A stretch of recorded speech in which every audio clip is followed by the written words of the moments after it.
test. Okay, cool. I thought today we'd do something a little bit different. Mainly because I kind of wanted to skip streaming today because I really wanted to just kind of, I think, chill and, well, I wanted to read a book really. Because I realized I haven't really been reading that much. But I kind of realized that, you know what? There are some books that I've been putting off that I probably should get to. And I asked around and people were like, yeah, you should really get back into Worm. And I'm like, yeah, I should. I put it off. I've been meaning to read it since I think around December last year. Can you guys let me know if the rain sounds are too loud, by the way? If they're too loud, let me know. If you want it a little bit louder, let me know as well. Yeah. Okay, so I decided, sorry, this thing is a bot, so goodbye. Right, so I thought it'd be good to just give Worm a read, finally. I got to I can't say it's a spoiler. Where they bond, where the two people that fight bond. Yeah. I think I'm still pretty early in. According to the Kindle I was reading off of, I was about 11% in. So I don't think we're missing that much if we go way back to Gestation 1.1, also because I barely remember what happened. So, I have my water, and I have, let me just explain my layout. I have a Kindle here. I don't think I'm going to use it to read, mostly because I probably keep looking down and it's kind of uncomfy. I do like my back a little bit. I have it pulled up on a little window for half my monitor, and I have, kind of OBS and everything else on the other half. Do you like my background? I got it AI generated. I thought it looked really cool. Oh, there's thunder in this too. Interesting. Alright. So, I think what we'll do now is we'll go have a read through Gestation 1.1. And we'll see how tired this makes me. Honestly, I think the idea of reading streams sounds pretty cozy. We can just do, kind of read-throughs, maybe passages, fan fiction, maybe big fan of fan fiction.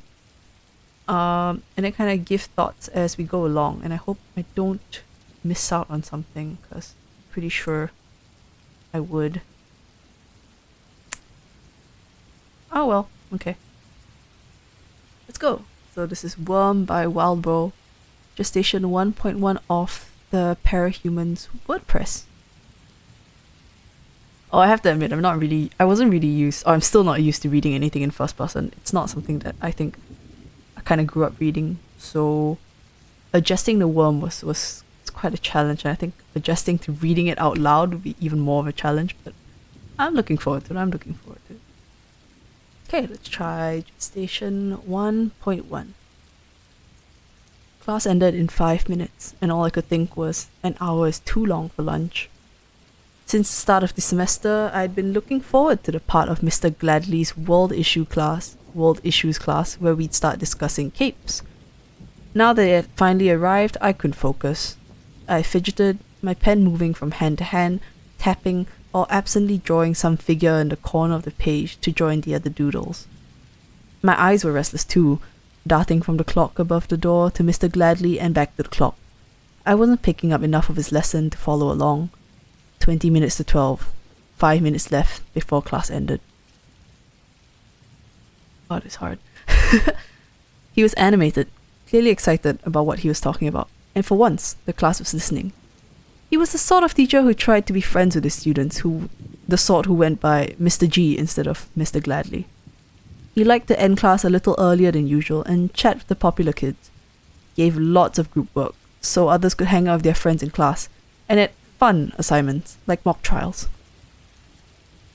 He struck me as one of the popular kids who had become a teacher. He probably thought he was everyone's favourite. I wonder how he'd react if he heard my opinion on the subject. Would it shatter his self-image, or would he shrug it off as an anomaly from the gloomy girl that never spoke up in class? I glanced over my shoulder. Madison Clements sat 2 rows to my left and 2 seats back. She saw me looking and smirked, her eyes narrowing, and I lowered my eyes to my notebook. I tried to ignore the ugly, sour feeling that stewed in my stomach. I glanced up at the clock, 11:43. "Let me wrap up here," Mr. Gladly said. "Sorry guys, but there is homework for the weekend. Think about capes and how they've impacted the world around you. Make a list if you want, but it's not mandatory. On Monday, we'll break up into groups of 4 and see what group has the best list. I'll buy the winning group treats from the vending machine." There was a series of cheers, followed by the classroom devolving into noisy chaos. The room was filled with sounds of binders snapping shut, textbooks and notebooks being slammed closed, chairs screeching on cheap tile, and a dull roar of emerging conversation. A bunch of the more social members of the class gathered around Mr. Gladly to chat. Me? I just put my books away and kept quiet. I'd written down almost nothing in the way of notes. There were collections of doodles spreading across the page and numbers in the margins where I'd counted down the minutes to lunch as if I was keeping track of the timer on a bomb.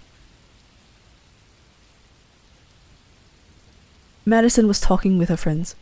She was popular, but not gorgeous in the way that stereotypical popular girls on TV were. She was adorable instead, petite. She played up the image with sky blue pins and a shoulder-length brown hair and a cutesy attitude. Madison wore a strapless top and denim skirt, which seemed to be absolutely moronic to me given the fact that it was still early enough in the spring that we could see our breath in the mornings. I wasn't exactly in a position to criticize her. Boys liked her, and she had friends, while the same was hardly true for me. The only feminine feature I had going for me was my dark curly hair, which I'd grown long. The clothes I wore didn't show skin, and I didn't deck myself out in bright colours like a bird showing off its plumage. Guys liked her, I think, because she was appealing without being intimidating.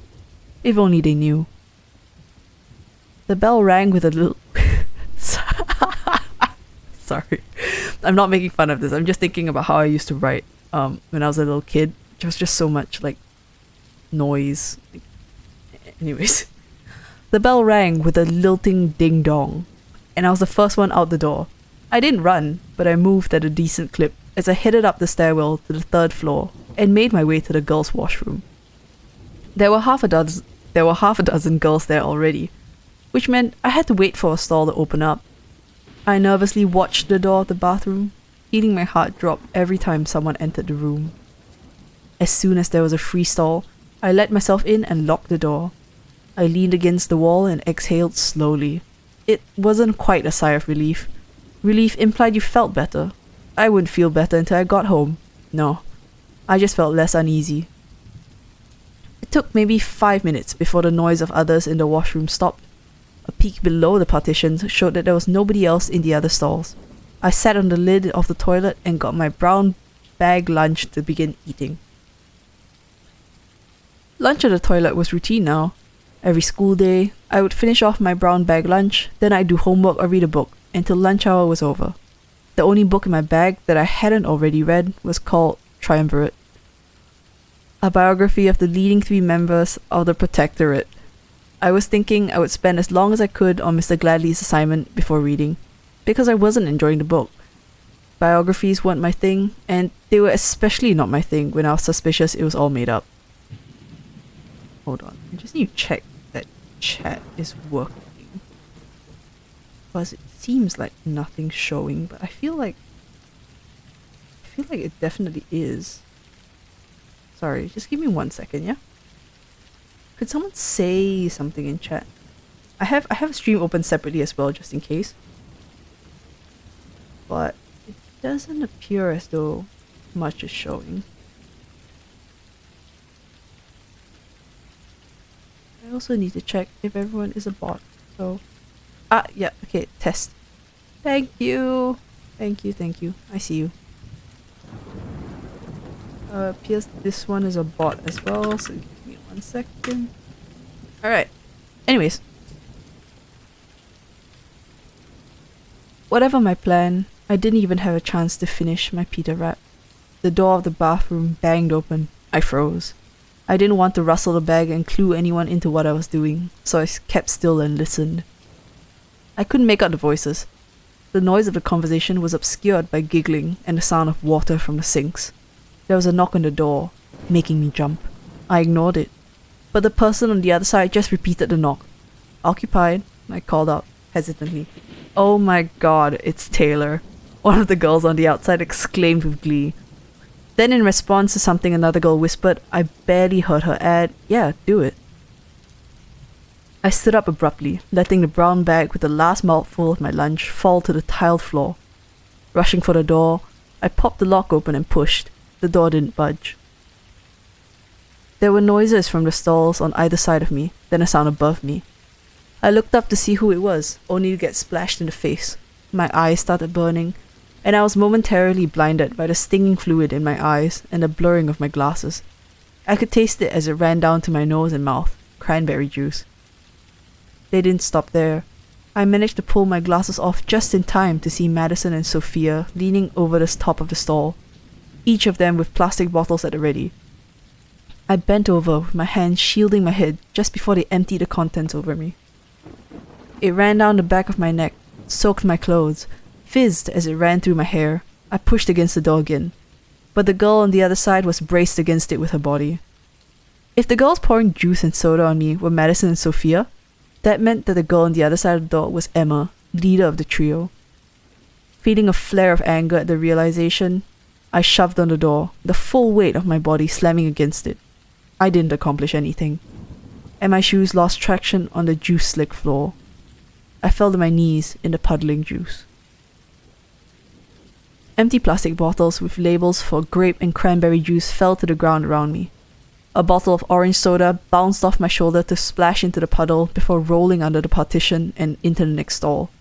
The smell of the fruity drinks and sodas was sickly sweet. The door swung open, and I glared up at the three girls. Madison, Sophia, and Emma. Where Madison was cute, a late bloomer, Sophia and Emma were the types of girls that fit the prom queen image. Sophia was dark-skinned, with a slender, athletic build she'd developed as a runner on the school track team. Red-headed Emma, by contrast, had all the curves the guys wanted. She was good-looking enough to get occasional jobs as an amateur model for the catalogs that the local department stores and malls put out. The three of them were laughing like it was the funniest thing in the world, but the sound of their amusement barely registered with me. My attention was on the faint roar of blood pumping in my ears and an urgent, ominous crackling sound that wouldn't get any quieter or less persistent if I had covered my ears with my hands. I could feel dribbles running down my arms and back, still chilled from the refrigerated vending machines. I didn't trust myself to say anything that wouldn't give them fodder to taunt me with, so I kept silent. Carefully, I climbed to my feet and turned my back on them to get my backpack off the top of the toilet. Seeing it gave me pause. It had been a khaki green before, but now dark purple blotches covered it, most of the contents of a bottle of grape juice. Pulling the straps around my shoulders, I turned around. The girls weren't there. I heard the bathroom door bang shut, cutting off the sounds of their glee, leaving me alone in the bathroom, drenched. I approached the sink and stared at myself in the scratched, stained mirror that was bolted above it.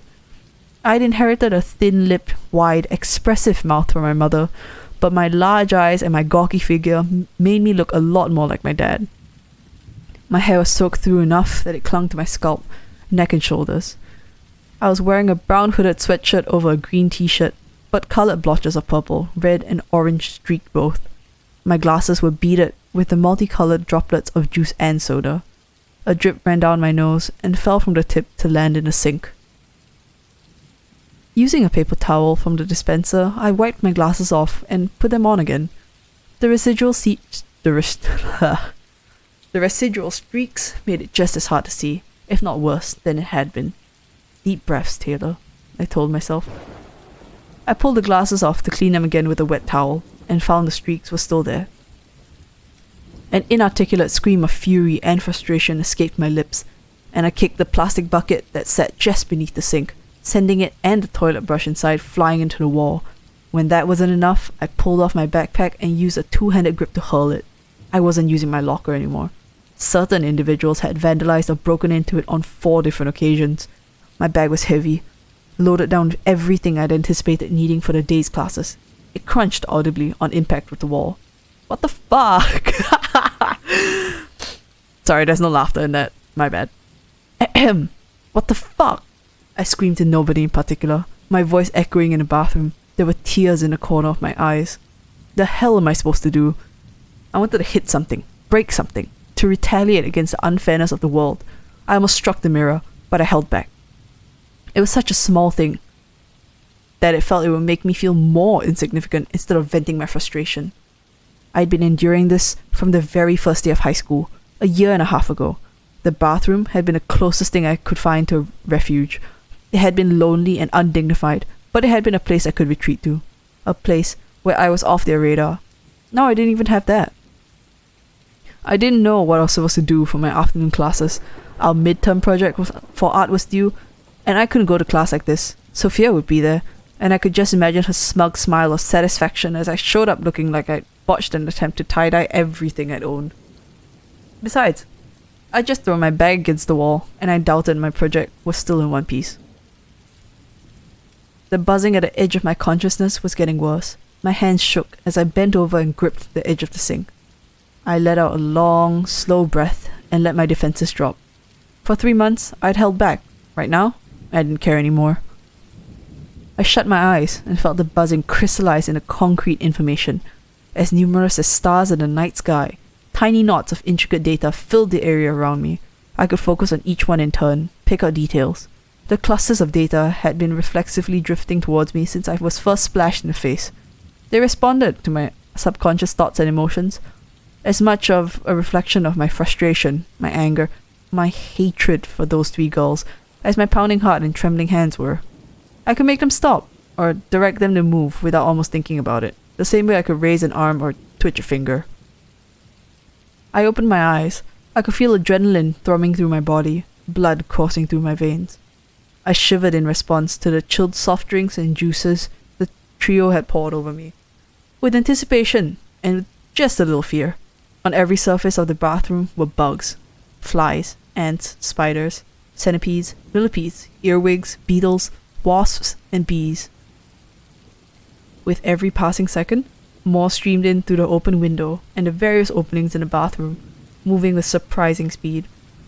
Some crawled in through a gap where the sink drain entered the wall, while others emerged from the triangular hole in the ceiling where a section of foam tile had been broken off, or from the open window with peeling paint and cigarette butts squished out in the recesses. They gathered around me and spread out over every available surface, primitive bundles of signals and responses, waiting for further instruction. My practice sessions, conducted away from prying eyes, told me I could direct a single insect to move an antenna, or command then the gathered horde to move in formation. With one thought, I could single out a particular group, maturity, or species from this jumble and direct them as I wished. An army of soldiers under my complete control. But wait, pause. I mean, blah blah blah, okay. Bugs, so there's flies, ants, spiders, centipedes, millipedes, earwigs, beetles, wasps, and bees. There are no worms. Why is it called worm? No, don't be enlightened. There are no worms here. Can't you control worms? Are worms bugs? Are worms bugs? Are worms? Worms are utterly and completely animals. They have distinct characteristics that rule out the idea of them being insects. Their structures and functions diverge a lot from that of insects, such as the absence of legs and eyes. Worms are not insects, they are animals. I need to kind of cross out the eye that I've drawn in my cute little art. But it's so cute. But, you know what? Worms are not bugs, but maybe they just kind of misspecies her abilities. Yeah. Yeah, worms are not bugs. Worms are animals, so I assume bugs is just colloquial for like insects, right? So no. Anyways. Maybe she can control worms. Maybe that's the thing. Like her character development is that she can then control worms and like other small animals. What's another small animal? Snakes. Like really small snakes. Maybe because they just look like worms. Anyways.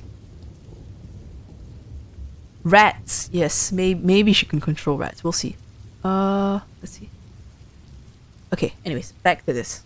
It would be so easy to just go carry on a school.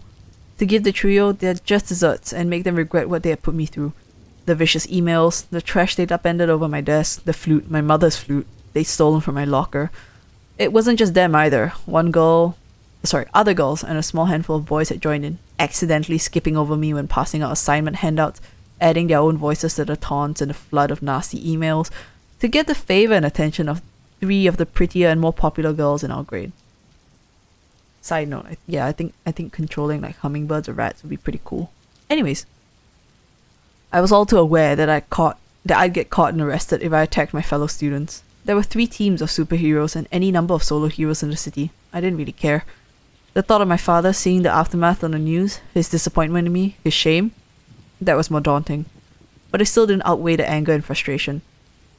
Except I was better than that. Yeah, you are, Taylor. With a sigh, I sent an instruction to the gathered swarm. Disperse. The word wasn't as important as the idea behind it. They began to exit the room, disappearing into the cracks in the tile and through the open window.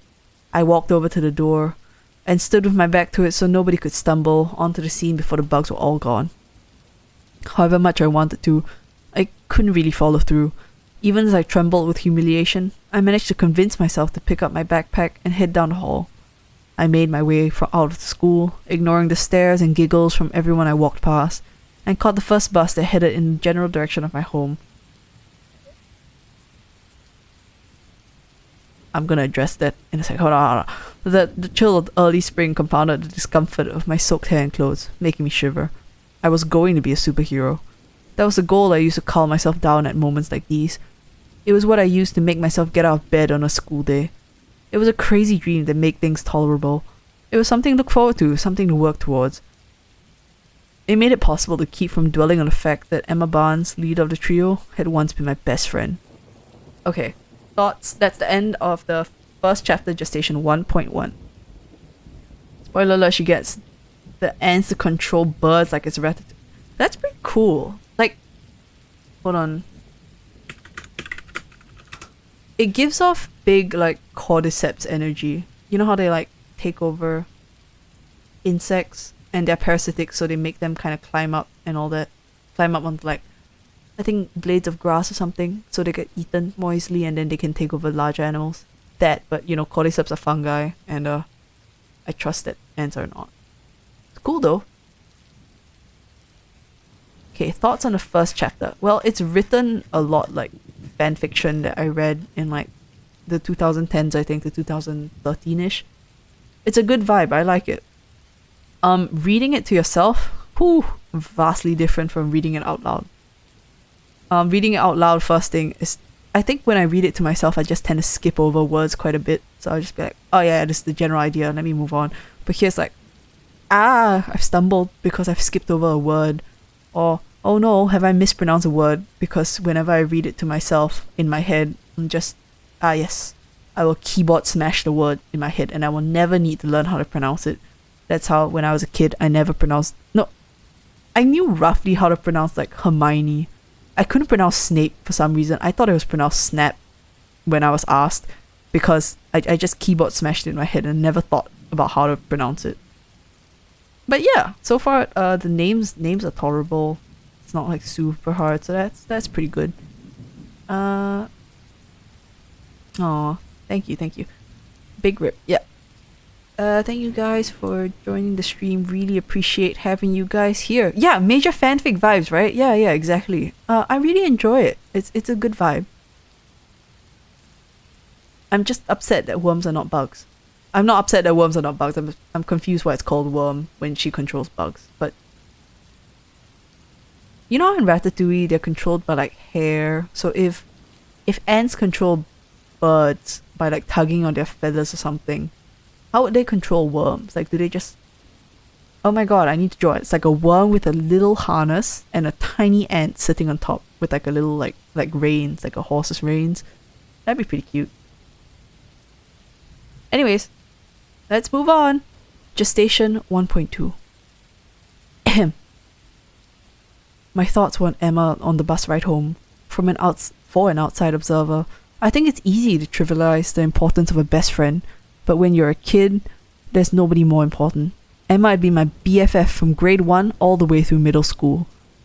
So that's like primary 1 to, what, sec 2? I think that's, middle school's 2 years, right? Yep. Punch them, pressure points. Oh. Huh.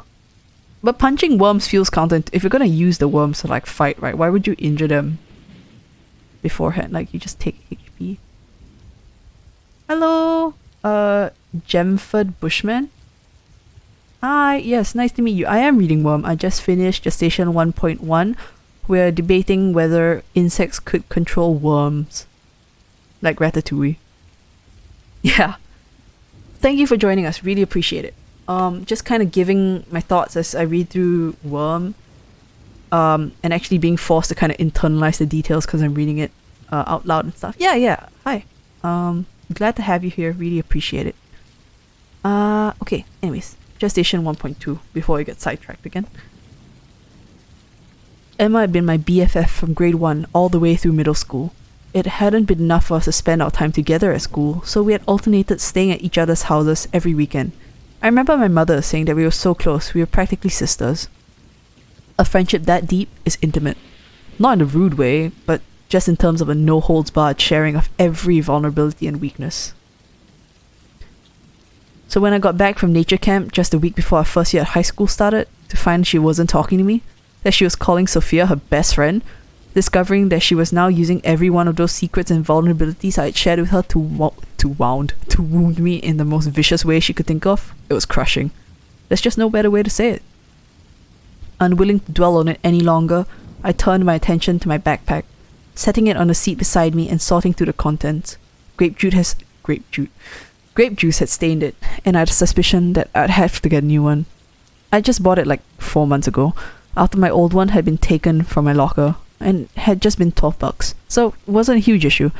The fact my notebooks, textbooks, and the 2 novels I'd shoved into my bag were wet with grape juice was more troubling. I suspected that whichever girl had been holding the grape juice had aimed for the open top of my bag as she poured it. I noted the destruction of my art project. The box I put it in was collapsed on one side. That bit was my fault. Yeah, she yeeted it against the wall. I forgot about that. That notebook had been my notes and journals for my hero career. The testing and training I'd done with my powers, pages of crossed out name ideas, even the measurements I was using for my costume in progress. After Emma, Madison and Sophia had stolen my last backpack and stuffed it in a wastebasket, I realized how big a danger it was to have everything written down like that. I'd copied everything over into a new notebook in a simple cipher and wrote it bottom to top. Now that notebook was spoiled, and I was looking at having to copy some 200 pages of detailed writing into a new notebook if I wanted to preserve the information.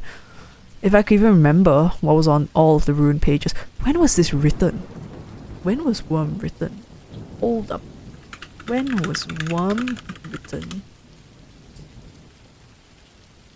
June 2011. Oh, thank you. It's so amazing to see the Worm community kinda out here. I know the Worm community is super passionate, so it's really cool to see a fandom that's that passionate. I haven't really been part of passionate fandom since the dark days of Italia way back when. Anyways, 2011. Okay, makes sense. Back to the story. The bus stopped a block away from my house, and I got off, trying to ignore the stares. Even with the gawking, the knowledge that my notebook was ruined, and my general nervousness about missing afternoon classes without permission, I felt better as I got closer to home. It felt worlds better to know that I could drop my guard, stop watching my back, and that I could take a break from wondering when the next incident would happen. I let myself into the house and headed straight for the shower, not even removing my backpack or taking off my shoes until I was in the bathroom. I stood under the stream with my clothes on the floor of the tub, hoping the water would help get the worst of the juice out. I pondered. I didn't know who said it, but at one point I had come across this notion about taking a negative and turning it into a positive. I tried to take the day's events and turn them around my head to see if I couldn't find a more positive twist on it. Okay, so the first thing that came to mind was yet another reason to kill the trio. It wasn't a serious thought. I was angry, but it wasn't like I was going to actually kill them. Somehow, I suspected that I hurt myself before I hurt them. I was humiliated, frustrated, pissed, and I always had a weapon available, my power. It was It was like having a loaded gun in your hand at all times. Except my power wasn't that great, so maybe it was a lot more like having a taser. It was hard not to think about using it when things got really bad. Still, I didn't think that I had that killer instinct in me. Nah, I told myself, forcing myself back to the subject of positive thinking. Were there any upsides? Art project wrecked, clothes probably unrecoverable, needing a new backpack, notebook. Somehow, my mind fixated on the last part.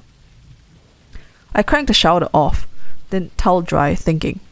I wrapped the towel around me, and rather than head to my room to get dressed, I put my wet clothes into a laundry hamper, grabbed my backpack and headed downstairs, through the kitchen and into the basement. Oh, she's not dressed. Oh. My house is old, and the basement was never renovated. The walls and floor are concrete, and the ceiling was exposed boards and electrical cords. The furnace used to be coal-fueled, and there was still an old coal chute, 2 feet by 2 feet, where the coal trucks used to come by to unload the winter supply of coal for heating the house. The chute was boarded up, but around the time I was copying my original superpower notebook over in code, I decided to play it safe, in all respects, and started getting creative with my privacy. It was then that I started using it. I removed one screw and removed the square wooden panel with the peeling white paint that covered the low end of the coal chute. I retrieved a gym bag from inside and put the panel back in place without screwing it back in. I emptied the contents of the gym bag on the disused workbench that the house's previous owner had left in our basement, then opened the windows that were the same level as the driveway and front garden. I closed my eyes and spent a minute exercising my power. I wasn't just grabbing every creepy Sorry. I wasn't just grabbing every creepy crawly in a 2-block radius though. I was being selective, and I was gathering quite a few. It would take time for all of them to arrive. Bugs could move faster than you thought when they moved with purpose in a straight line, but even so, 2 blocks was a lot of ground for something so small to cover. I busied myself with opening the bag and sorting out its contents. My costume. Ooh, her costume. I'm so excited for this. The first of the spiders started coming in through the open windows and congregating on the workbench. My power didn't give me a knowledge of the official names of the bugs I was working with, but anyone could recognize the spiders that were crawling into the room. There were black widows, one of the more dangerous spiders you could find in the States. Their bite could be lethal, though it usually wasn't, and they tended to bite with little provocation. Even under my complete control, they spooked me. At my request, the dozens upon dozens of spiders got into place on the workbench and began drawing out lines of webbing, laying the lines across one another and weaving them into one work. 3 months ago, after I'd recovered from the manifestation of my powers, I'd started to prepare for the goal I'd set for myself. It involved an exercise routine, training my power, research, and preparing my costume. Costumes were harder than one might think. While members of official teams surely had sources for that stuff, the rest of us were left to either buy costumes, put them together piecemeal with stuff bought from stores, or make them from scratch. Each option had their problems. If you bought a costume online... Innocent! Hold on. Sorry, I'm taking a break from the sentence. What do you mean innocent? She's so... Well, she's not jaded. She's just angst. She's just being a teenage... Little teenage angst lord, right? Right? Please say yes. Please tell me she's just gonna get, like, sad. Oh my god. I got a girl can't explain. Ah! I'm a bit nervous. Oh my lord. Okay. Let's get through this first. She's still wholesome, and what's the worst that could happen to her? Nothing's gonna happen to her. Okay? If you bought a costume online, you ran the risk of being traced, which could blow your secret identity before you'd even put a costume on. You could put a costume together with stuff bought from stores, but very few people could do that and look good. The final option, putting a costume together yourself, was just a hell of a lot of work, and you could run into the issues of the prior two options, being traced or winding up with a lame costume, depending on how you got your materials and how you went about it. In the second week after I'd figured out my powers, when I still wasn't entirely sure what was going on, I'd come across a segment on the Discovery Channel about a suit that was made to withstand attacks by bears. The segment talked about how the suit was made of synthetic spider silk, which had inspired this particular project. Why go synthetic when you can produce with the real thing? Are the spiders being paid for their work? Is she like... I mean, like...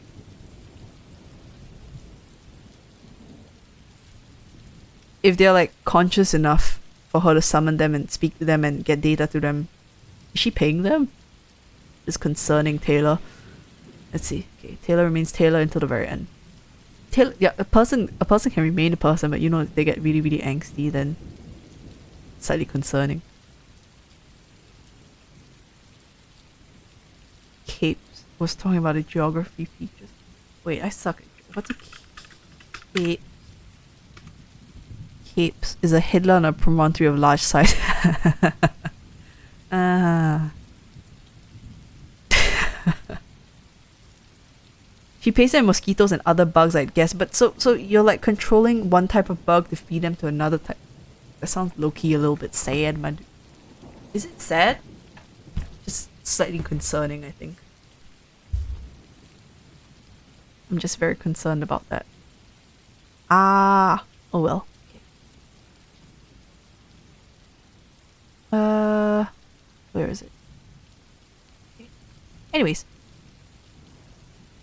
Okay, so it'd been harder than that. Not just any spider worked, and the Black Widow spiders themselves were hard to find.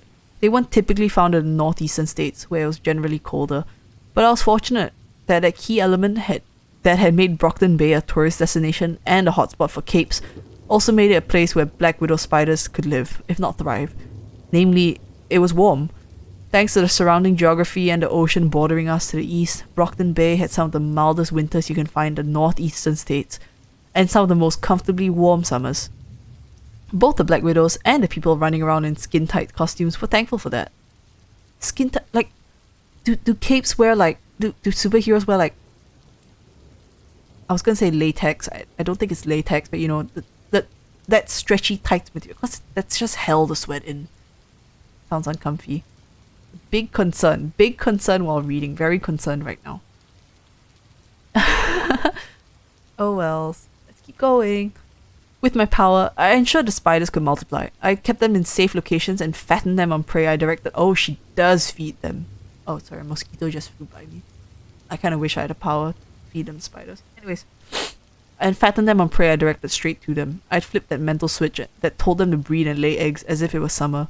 Fed more prey to the hundreds of young that had resulted and earned countless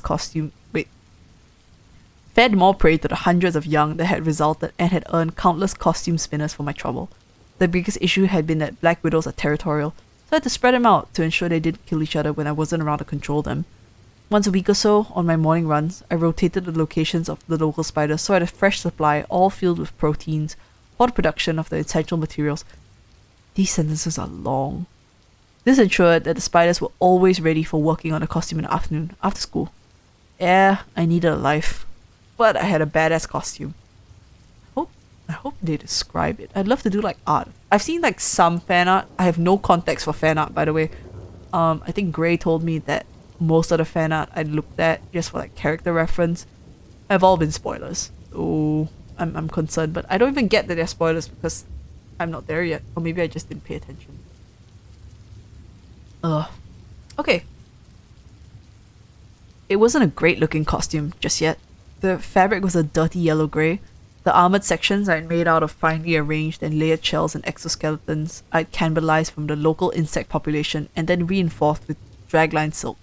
In the end, the armoured parts had wound up dark mottled brown-grey. I was okay with that. When the entire thing was done, I planned to dye the fabric and paint the armour. So the fabric was a yellow-grey, okay. Armoured's okay. Okay. Okay. Interesting. I hope there's more description later on. That'd be quite nice. The reason I was so pleased with my costume was the fact that it was flexible, durable, and incredibly lightweight, considering the amount of armor I put on it. At one point, I screwed up the dimensions of one of the legs, and when I tried to cut it off to start fresh, I'd found I couldn't cut it with an X-Acto knife. I needed to use wire cutters, and even that had been a chore. As far as I figured, it was everything a superhero wanted for a costume.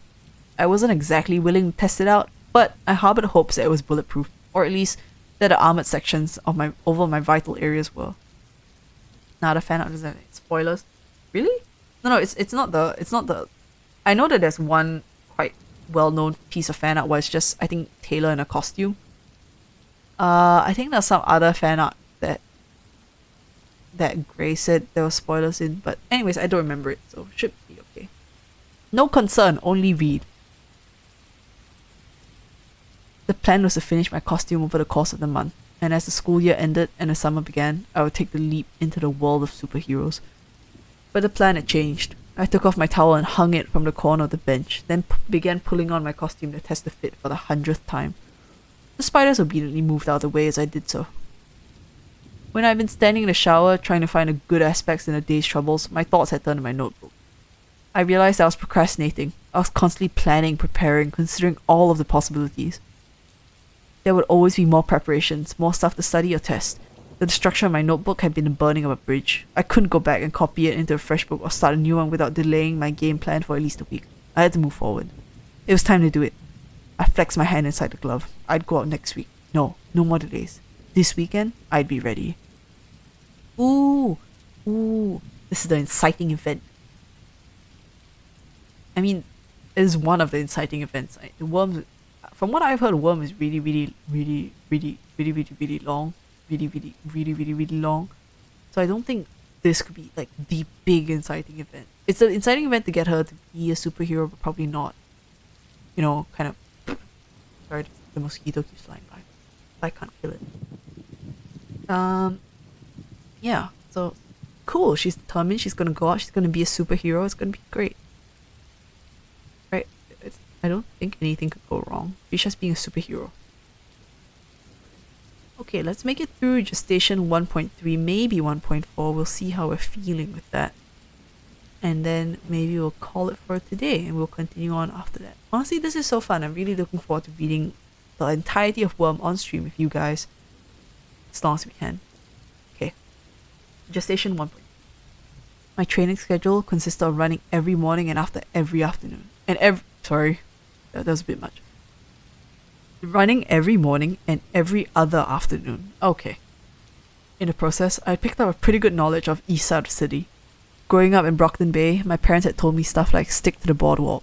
Even on my runs, I scrupulously stayed on the boardwalk and avoided the bad part of town. Now it was Sunday night and I was in costume and breaking the rules. Ooh, she's bad.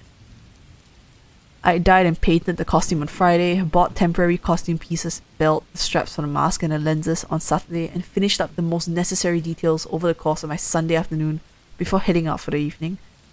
The costume wasn't complete yet, lacking the full extent of the armor paneling I'd planned out, but the armor covered the most essential areas. My face, chest, spine, stomach, and major joints. The mask design featured dull yellow lenses, the only color of the black and grey costume, as well as sections of armor designed to imitate a bug's mandibles while simultaneously protecting my jaw. That's pretty cool. The mask left my hair free, which did leave the back of my head more vulnerable, but that was just one of the sacrifices I'd had to make to go out in an unfinished costume. It was just after midnight, and I was crossing the line between one of the nicest parts of town and the part of town where the crack whores and gangsters lived. The distance between the two was thinner than one might think. I think fanfic writing hits a sweet spot of show a little too much when they try not telling. It feels a bit clumsy, but it's understandable. True, and also I think this is right when Worm was released, right? So maybe kind of hitting his stride and trying out new stuff. I like it. It's very nostalgic for me. It really does read like a fanfiction, but it's a bit clunky for me to say everything I think in one breath, especially when sentences are quite long, and you have like kind of there's a lot of listing going on, so comma, so on. I'm not saying I'm not enjoying it. I am enjoying it. Water. It's just takes a bit of getting used to. Okay. Back to it. The boardwalk was where the tourists came. Running north to south along the beach, there were slopes. There were shops that sold dresses for over $1,000. Cafes with ludicrously expensive coffees and stretches of wooden walkways and benches where tourists could get a great view of the ocean. From pretty much any point of the docks, you could see one of Brockton Bay's landmarks, the Protectorate headquarters. Besides being a marvel of architectural design with its arches and towers, the PHQ was a floating base of operations that a squadron of local superheroes called home. Outfitted with a force field bubble and a missile defense system. There had never been occasion for either to be used, but I had to admit, it made you feel safer. If you headed west from the boardwalk, away from the water, you found yourself in the area the locals just called the docks. where the import-export business in Brockton Bay had dried up, there had been a whole lot of people who were suddenly out of work. The richest and most resourceful people in town had managed to make more money, turning the city's resources towards tech and banking. But all of the people who had been employed on the ships and in the warehouses had few options left to them. They faced leaving Brockton Bay, sticking around while scraping up what little work they could, or turning to more illicit activity. This all contributed to the big boom in the local supervillain population. The potential for big money, coupled with the number of eager-to-please mooks and henchmen,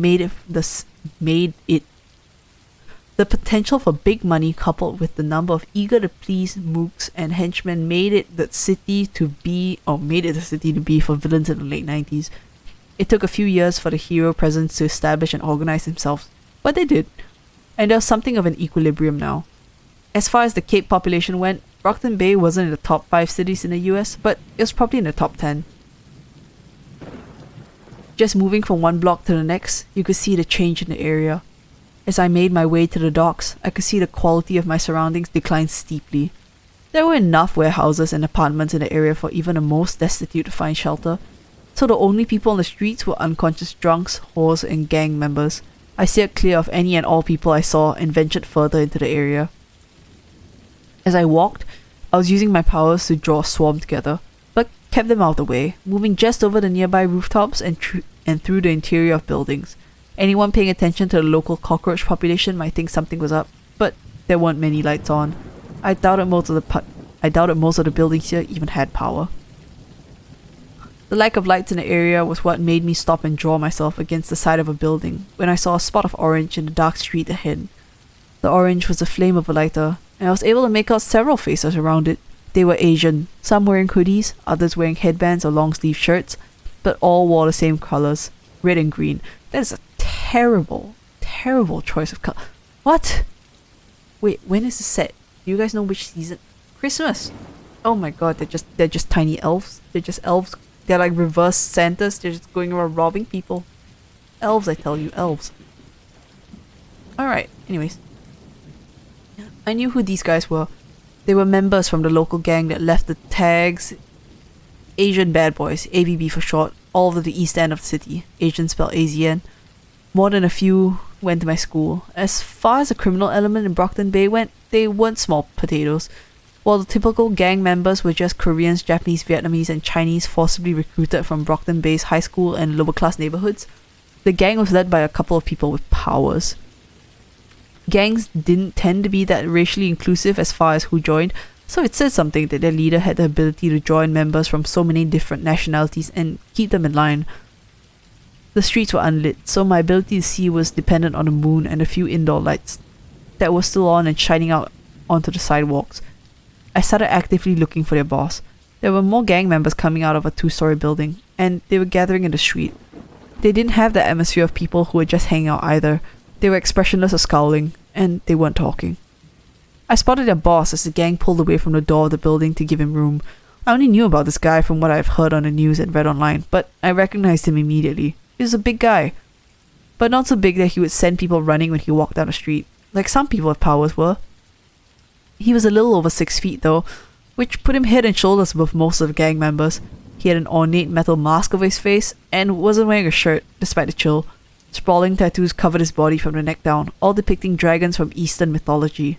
He went by Lung, had successfully gone toe-to-toe with whole teams of heroes, and had managed to keep himself out of jail, as evidenced by his presence here. As for his powers, I only knew what I could scrounge up online, and there were no guarantees there. I mean, for all I knew, he could have misled people about what his powers did. He could have a power that he was keeping up his sleeve for an emergency, or he could even have a very subtle power that people couldn't see at work. The information online and in the papers told me this. Lung could gradually transform. Maybe it was based on adrenaline, his emotional state, or something, but whatever it was, it made his powers more potent the longer he was in a fight. He healed at a superhuman rate, got stronger, got tougher, got bigger, and he grew armor plating complete with blades at each fingertip. Rumor had it he even grew wings if he fought long enough. If that wasn't enough, he was a pyrokinetic, which meant he could create flames out of thin air, shape it, intensify it, and so on. That power apparently got stronger as he transformed too. As far as I knew, there was an upper limit to how strong he could get. He only started returning normal when there was nobody left to fight. This guy sounds pretty interesting. The idea of designing his tattoos also sounds pretty fun, not gonna lie. Lung wasn't the only one with powers in the ABB. He had a flunky, a scary sociopath called Oni Lee. Oni Lee? Oni Lee? Worm readers, help. Oni Lee? Sounds like Oni Lee. Correct me if I'm wrong. Who could teleport or create doubles of himself? I wasn't 100% sure on the details, but Oni Lee had a distinctive look, and I didn't see him in the crowd. If there was anyone else with powers that I needed to watch out for, I hadn't seen or heard about them in my research. Lung began talking in a deep, commanding voice. I couldn't make out the words, but it sounded like he was giving instructions. As I watched, one of the gang members drew a butterfly knife from his pocket, and another of them put his hand on his waistband. Between the gloom and the fact that I was standing half a block away, I couldn't see well, but a dark shape stood out against his green t-shirt. Chances were it was a gun handle. My pulse sped up a bit as I saw the gun, which was silly. Lung was more dangerous than 50 people with guns. It's pronounced Oni Lee. Thank you, Gray. Very cool.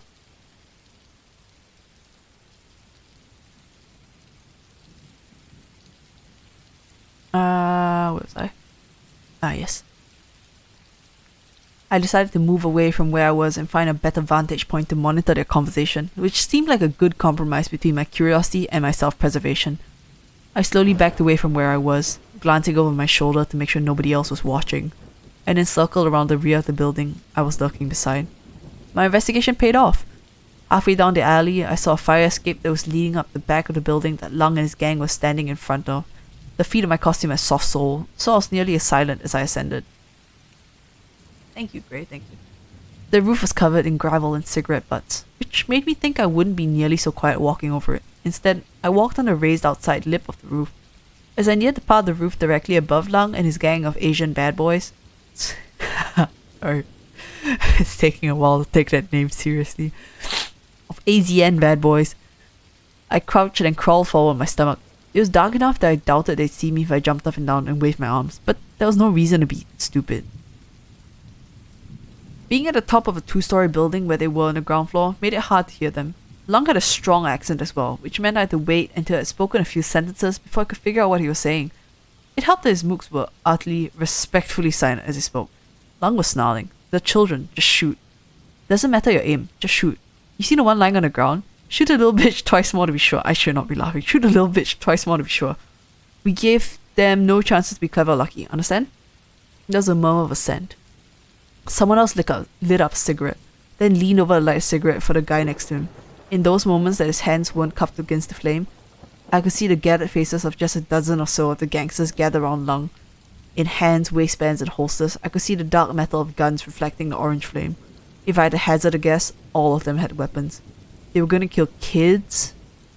Chapter end. Okay, thoughts. Lung seems like a cool... I was gonna say a cool guy, like not cool. Maybe cool, maybe he's like not a bad person.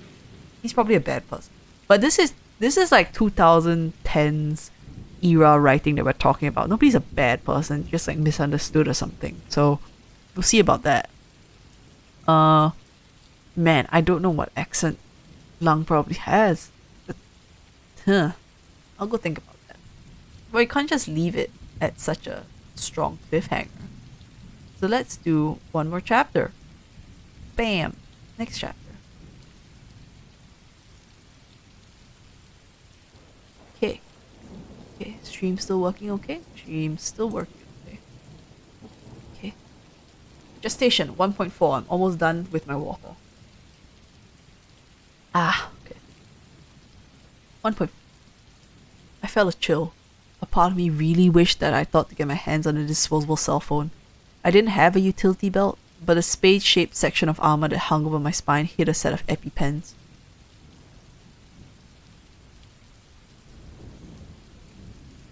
Oh, okay. Is it? Okay. I didn't have a utility belt, but a spade-shaped section of armor that hung over my spine hid a set of EpiPens, a pen and a notepad. A tube of pepper spray meant to hang off a keychain and a zippered pouch of chalk dust. She is not ready for this. I could have fit a cell phone back there. With a cell phone, I could have alerted the real heroes about the fact that Lung was planning to take a score of his flunkies and go and shoot kids. At least, that's what I heard. I was in a state of disbelief, turning the words around in my head to think of a different context that would make sense of it. It wasn't so much the fact that he would do something like that. I just had a hard time wrapping around my head that... Or, I just had a hard time wrapping my head around the idea that anyone would. Lung answered a question for one of his gang members, lapsing briefly into another language. He grabbed one of his minion's arms and twisted it to an angle where he could get a look at the guy's watch. So I guess it had something to do with their timing, or when they were leaving. The gang member who'd had his arm twisted winced as Lung let go, but didn't complain. What was I supposed to do? I doubted I could find any place in the docks that would be willing to let me inside to use their phone. If I headed to the boardwalk, I wasn't sure I'd find any places that were still open. And I didn't have change for a payphone. Payphones, damn. That was another oversight I have to correct for the next time I went out. Cell phone, spare change. A car pulled up, and another 3 guys dressed in gang colours got out and joined the crowd. Shortly after, the group, 20 or 25 in total, started walking north, passing just below me as they walked down the street. I was out of time to consider my options. As much as I didn't want to face it, there was really only one option that I could have no regrets about. I shut my eyes and focused on every bug in the neighborhood, including the sizable swarm I had gathered on my way to the docks. I took control of each of them. Attack. It was dark enough that I could only tell where the swarm was with my power. That meant I couldn't even tune out the swarm if I wanted to have any idea about what was going on. My brain was filled with horrendous amounts of information as I sensed each bite, each sting. As the thousands of insects and arachnids swarmed over and around the group, I could almost see the outlines of each person just by sensing the shapes of the surfaces the bugs were crawling on, or the areas the vermin were occupying. I focused on keeping the more venomous types at bay for the time being. I didn't need any allergic thugs going to anaphylactic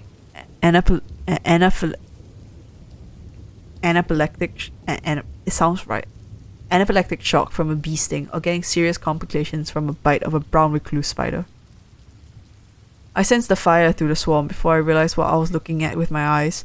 My power told me the bug's recognition of the heat, but I didn't even have time to devote conscious thought to block out the instincts the fire set in motion before the damage was done. The primitive thought processes of my bugs were reduced to confused impulses to alternately flee and to pursue the heat and the light they were so often used to for navigation. Many bugs died, or were crippled by the heat. From my vantage point, I could see Lung lashing out with streams of fire from his hands, directing them at the sky. I suppressed a laugh, feeling heady with adrenaline. Was that all he could do? I directed the swarm to gather, so those who weren't already biting and stinging were in the midst of gang.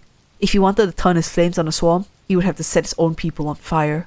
Damn, Taylor, what? Is this not angsty Taylor? Because I think Gemford mentioned that she gets angsty or sadder or something, and she already seems pretty messed up. But then again, she's just a kid, so maybe it's like grown-up angst later on. Who knows? Bit of water before I continue.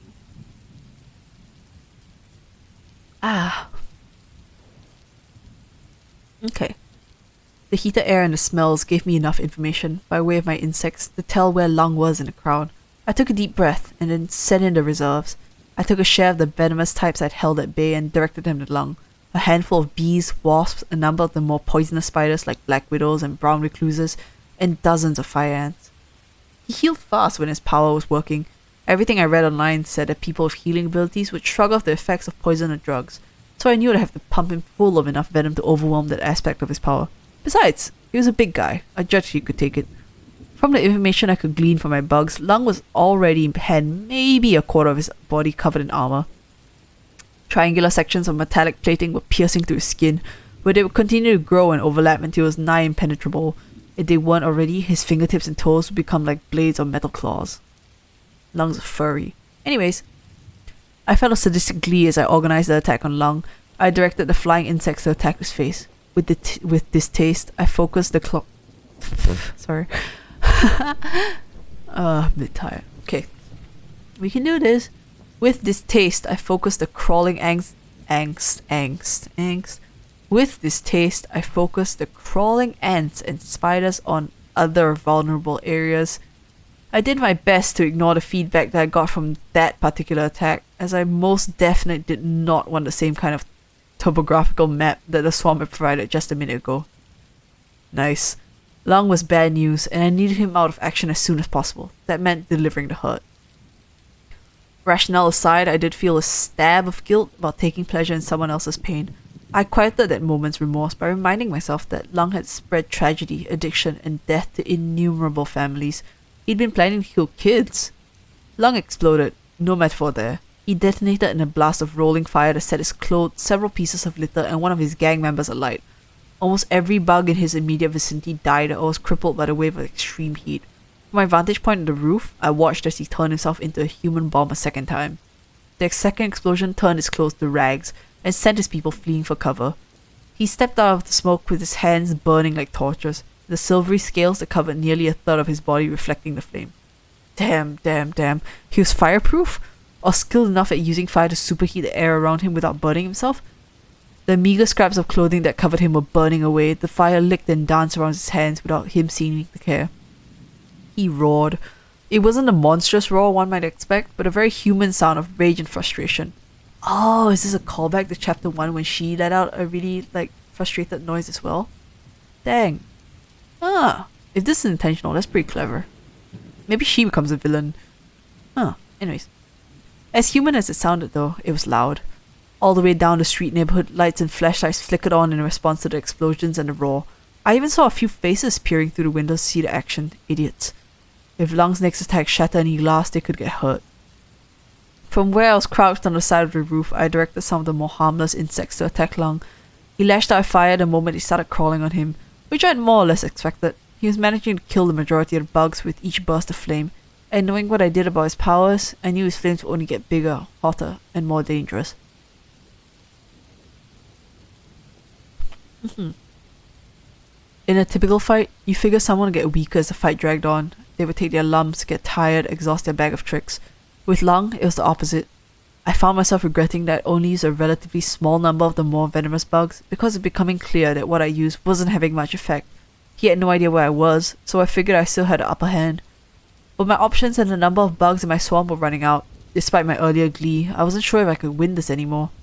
I hissed through my teeth, all too aware that time was running out. Before long, Lung would set fire to the city block, become immune to bites and stings in general, or destroy my entire swarm. I had to get creative. I had to get meaner.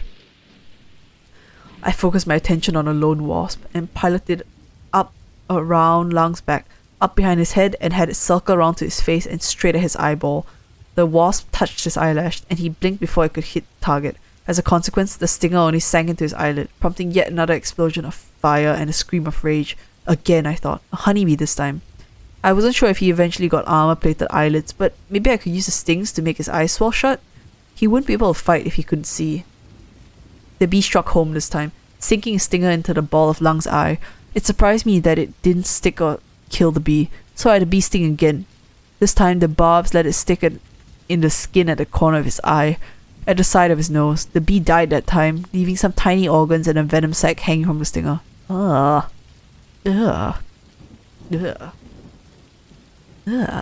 I'm blinking a lot just thinking about it. Anyways,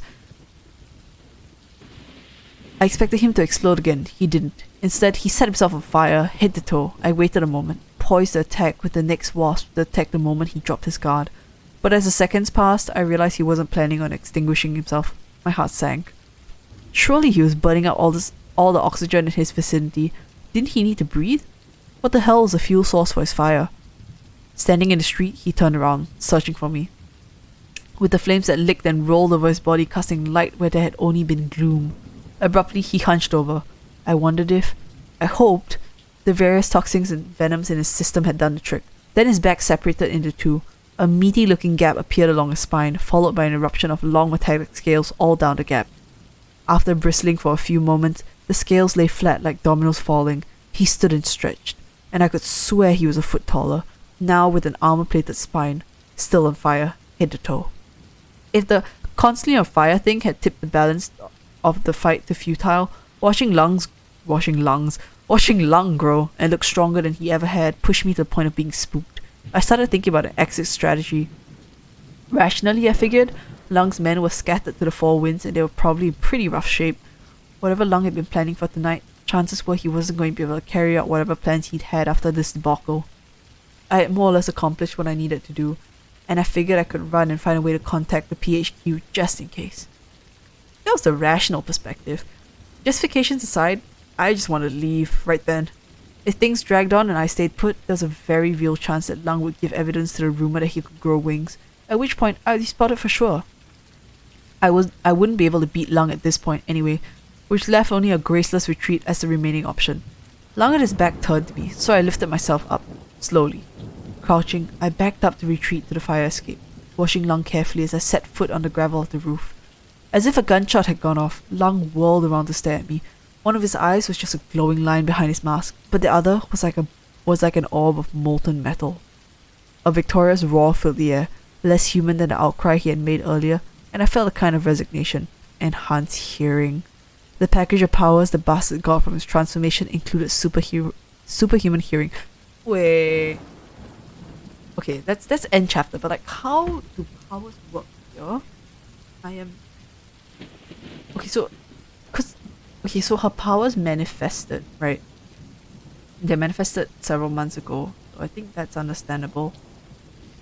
What I don't get is what determines the type of powers you get. I think because I read ahead a little bit, I remember I think a pair of sisters or something had like powers, but one had like really cool powers and the other was like low-key a little bit lame. So I'm not too sure about that. I do remember who they were. There was something about one's like a teenager or something, and the other one's like full-fledged part of the protectorate. I think. How many chapters in Gestation are there? Because if it's just like one or two more, I'll probably just finish it now. Table of content. Let me go.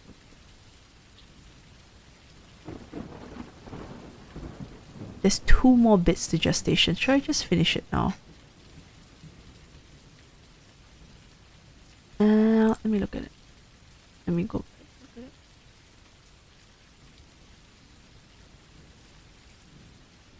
Yeah, you know what? I'll try and finish Gestation. Maybe. Okay. Also, if you guys are enjoying the stream, feel free to follow. Thank you very much. Really appreciate any and all support that's there. Gestation 1.5. You don't properly appreciate what superhuman strength means until you see someone leap from the sidewalk to the second floor of a building on the far side of the street. He didn't make it all the way to the roof, but he came to a point, maybe 3/4 of the way up. I wasn't sure how Lung kept from falling, but I could only guess that he buried his fingertips into the building's exterior. I heard scraping and crunching as he ascended, and looked to my only escape route. I didn't harbour any delusions as far as my ability to get down the fire escape before Lung came over the top of the roof and deduced where I'd run off to. Worse, at that point he could probably just beat me to the street level by jumping off the roof, or even just shoot fire at me through the gaps in the metal when I was halfway down. The irony of the fire escape being anything but didn't escape me. I wished I could fly. My school offered the choice between chemistry, biology and physics, with basic science for the underachievers. Wow, Taylor, damn. I hadn't picked physics, but I was still pretty sure that no matter how many I could gather together, jumping off the roof with a swarm of flying insects gripping me would be just as ineffective as the 9-year-old superhero wannabes you heard about in the news, jumping off ledges with umbrellas and bedsheets. For the time being, I was stuck where I was. Reaching inside the convex armor that covered my spine, I ran my fingers over the things I had buckled in there. The EpiPens were meant to treat anaphylactic shock from allergic reactions to bee stings and the like, and likely wouldn't do a thing to Lung, even if I could get close enough and find a point to inject. Worst case scenario, the injections would supercharge his powers by prompting a surge of whatever hormones or endorphins fueled his power. No use. Dangerous at best. I had a pouch of chalk dust that was meant for climbers and gymnasts. I'd seen it in the sports store when I was buying the lenses for my mask. I had gloves and didn't think I needed the dryness and extra friction, but I had gotten the idea that it could be useful to throw at an invisible enemy, and bought it on a whim. In retrospect, it had been kind of a dumb purchase since my power let me find foes like that with my bugs anyways.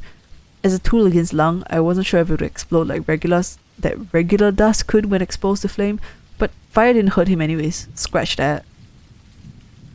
I tugged a little canister of pepper spray free from my armor. It was a black tube 3 inches long, not much thicker than a pen, with a trigger and a safety switch. It had been a gift from my dad. After I started to go out on my morning jogs for training, He had warned me to vary my route and had given me the pepper spray for protection, along with a chain to clip it to my belt loop so it couldn't be taken out and used against me by an attacker. In costume, I had opted not to keep the chain for the sake of moving quietly. Using my thumb, I flicked the safety off and positioned the tube so I was ready to fire. I crouched to make myself a smaller target and waited for him to show himself. Lung's hand, still on fire, were the first things to show up, gripping the edge of the roof hard enough to bend the material that covered the roof's raised lips. His hand quickly followed by his head and torso as he hauled himself up. He looked like he was made of overlapping knives or spades, smoldering yellow-orange with a low-temperature flame. There was no skin to be seen, and he was easily 7 or 8 feet tall, judging by the length of his arms and torso. Is he also supersized, or did he just grow? Did I miss something? Did he grow? Perhaps he just grew. His shoulders alone were 3 feet across at the very least. Even the one eye that he had opened looked metallic, a glowing, almond-shaped pool of liquid hot metal.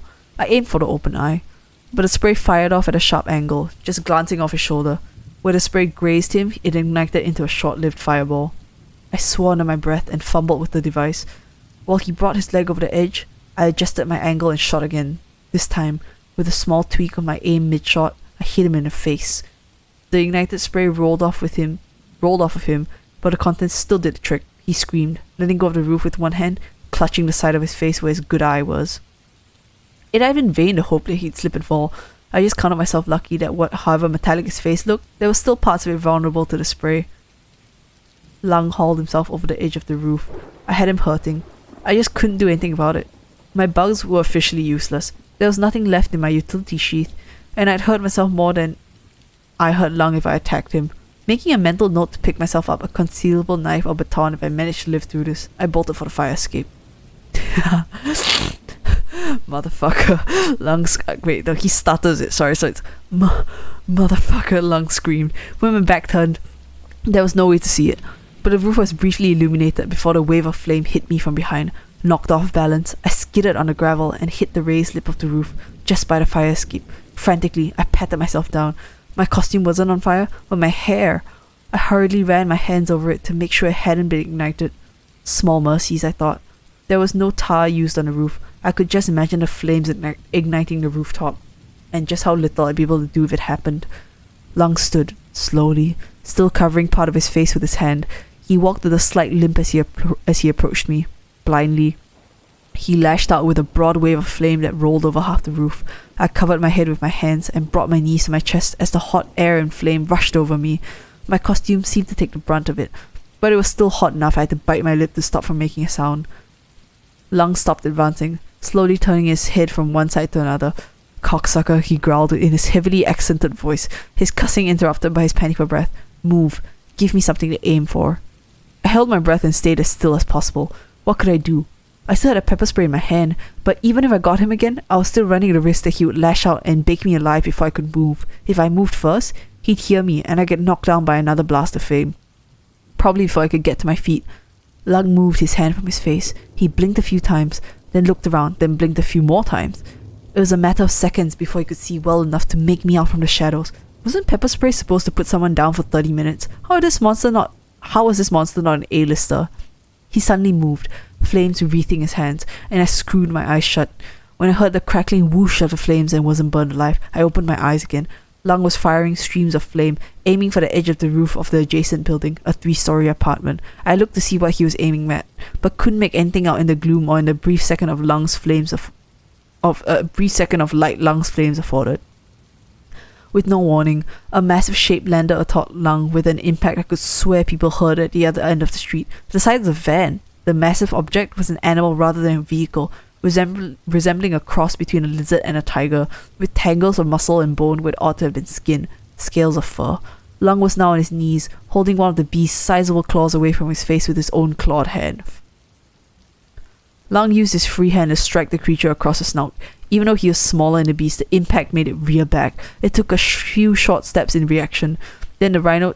It took a few short steps back in reaction, and then Rhino charged him off the edge of the roof. They hit the street with an audible crash. I stood, aware I was shaking like a leaf. I was so unsteady on my feet, from the mixed relief and fear, that I almost fell over again as two more impacts shook the roof. Two more creatures, similar to the first in texture, but slightly different in size and shape, had arrived on the rooftop. These two had a pair of riders. I watched as people slid off the backs of their animals. There were two girls, a guy, and a fourth I identified as male only because of the height. The tall one approached me, while the others hurried to the edge of the roof to watch Lung and the creature duke it out. "You really saved us a lot of trouble," he told me. His voice was deep, masculine, but muffled by the helmet he wore. Wait, let me try it again. "You really saved us a lot of trouble," he told me. His voice was deep, masculine, but muffled by the helmet he wore. He was dressed entirely in black, a costume I realized was basically motorcycle leathers and a motorcycle helmet. The only thing that made me think it was a costume was the visor of his helmet. The full-face visor was sculpted to look like a stylized skull and was as black as the rest of his costume, with only the faint highlights of reflected light on the surface to give it a sense of what it was. It was one of those costumes that people put together out of what they can scrounge up, and it wasn't half bad if you didn't look too close. He reached out a hand toward me, and I leaned away, wary. I didn't know what to say, so I stuck to my policy of not saying anything that could get me into a worse situation. Withdrawing his hand, the man in black jerked his thumb over one shoulder. "When we got word Lung was aiming to come after us tonight, we were pretty freaked. We were arguing strategy for the better part of the day. We eventually decided, fuck it, we meet him halfway. Wing it. Not my usual way of doing things, but yeah." He's wearing a helmet. I'm trying to pretend he's wearing a helmet. Alright. Behind him, one of the girls whistled sharply and pointed down the street. The two monsters the group had been riding on bounded across the roof and leaped down to the street to join the fight. The guy in black kept talking. "Wouldn't you know, his flunky D is there with half dozen guys, but Lung and the rest of his gang are nowhere to be found." He laughed, a surprisingly normal sound for someone wearing a skull with a mask on it. For someone wearing a mask with a skull on it. Sorry. "Lee's no slouch in a fight, but there's a reason he's not the leader of the ABB. He gets spooked with his boss there and ran. I guess you're responsible for that?" Skull Mask waited for a response from me. When I didn't offer one, he ventured towards the edge of the roof and turned down. Then spoke without turning to look at me. "Lung's getting clean. The fuck you do to him?" "Ahem. Pepper spray, wasp, and bee stings. Fire ants, and spider bites." The second of the girls said, answering the question for me. She was dressed in a skin-tight outfit that combined black with a pale shade of blue or purple. I couldn't tell in the dark. And her dark blonde hair was long and windblown. The girl grinned as she added, "He's not holding up too well. Gonna be a hell of a lot worse tomorrow." Thank you. I do try with my impressions, haha. The man in black suddenly turned to look at me.